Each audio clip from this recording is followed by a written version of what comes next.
सरकार ज्यांना 8 लाखापेक्षा मतांनी निवडून आले त्यांची काय चूक होती, त्यांना काम काढण्यात आलं? असं आहे की जोपर्यंत मोदी साहेब यश देत होते तोपर्यंत त्यांना प्रश्न विचारणारा माणूसच नव्हता. आज 240 वर आहेत, अनेक प्रश्न उभे राहतील. सर, युगेंद्र पवार हे आता सध्या बारामतीमध्ये खूप मोठ्या प्रमाणात सक्रिय झालेले आहेत.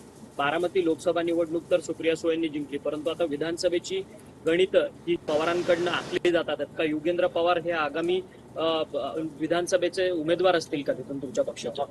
तुम्ही बारामतीबाबत प्रश्न विचारून माझ्याकडनं उत्तर अपेक्षित करत असाल तर तुम्हाला सगळ्यांना मला घरी बसवायचा प्लॅन केलाय का तुम्ही?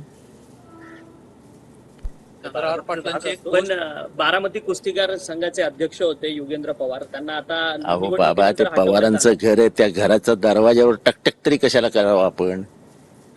बाहेर उभं राहू ना. चंद्रहार पाटलांना सपोर्ट केली की वेळ प्रत्येकाची येत असते. आज तुमची आहे, उद्या माझी पण वेळ येईल. ठीक आहे, असं प्रत्येक हरलेल्या उमेदवाराने कधीच उमेद हारायची नसते. चंद्रहार पाटील उमेद हरलेले नाही. वंचित बहुजन आघाडीने सोबत यावं यासाठी तुम्ही सातत्यानं प्रयत्न करत काय? होता. वंचित बहुजन आघाडीने पण ते आले नाहीत. लोकसभेच्या निवडणुकांमध्ये अगदी खूपच कमी आता विधानसभेची निवडणूक येते आहे. वंचित बहुजन आघाडीने आता तरी विचार करावा, कारण का बहुजन एकत्र आले तर महाराष्ट्राचा इतिहास बदलला जाईल अशी परिस्थिती आहे, आणि त्यावर सगळ्या बहुजनांनी विचार करावा. आज जर हे बहुजन जागे झाले नसते तर पुढच्या 1 वर्षात संविधानच बदललं. तो जो 400 पारचा नारा होता ना, तो संविधान बदलण्यासाठीच होता.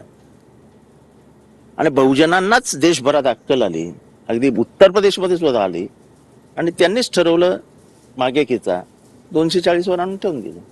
दिल्लीत आज देवेंद्र फडणवीस दाखल होणार आहे. काल त्यांनी महत्वपूर्ण विधान केल्यानंतर आज दिल्लीतल्या अनेक पक्षश्रेष्ठींची त्यांची भेटीगाठी आहे. कुठेतरी हे दबाव तंत्र आहे का मित्र पक्षांना?